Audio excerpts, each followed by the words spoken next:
Hello, আমার একটা mini ব্লগে তোমাদের স্বাগত। তো আমি তো খুব ভালো আছি। তো আজকে কোনো ব্লগ না, আজকে শুধু তোমাদের সাথে শেয়ার করবো আমার হেয়ার নিয়ে। আমার কদিন আগে আমার হেয়ারের মাঝখানটা ফাঁকা হয়ে যাচ্ছিলো, আর সব চুল একটু একটু করে মানে খুবই উঠে যাচ্ছে। দেখো কতখানি করে চুল উঠে যাচ্ছে। তো আমি এবার কী করব সেটা আমি বুঝতে পারছি না। তো আমি একজনের পরামর্শ নিয়েছিলাম। তো সে আমাকে অ্যালপসের এই রোজমেরি ওয়াটারটা আমাকে ব্যবহার করতে বলবো।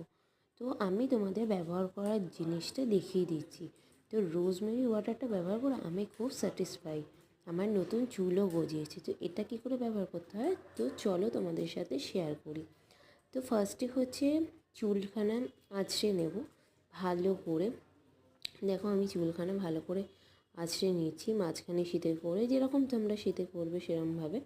এবার আস্তে আস্তে ওটাকে শীতেটা করে আস্তে আস্তে ওটাগুলোকে স্প্রে করতে হবে।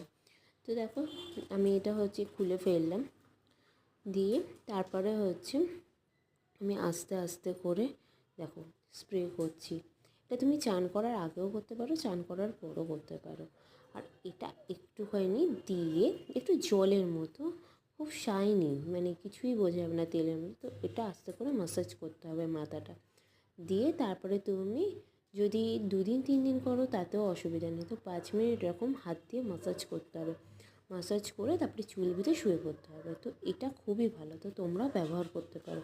তো আজকের মতো টাটা।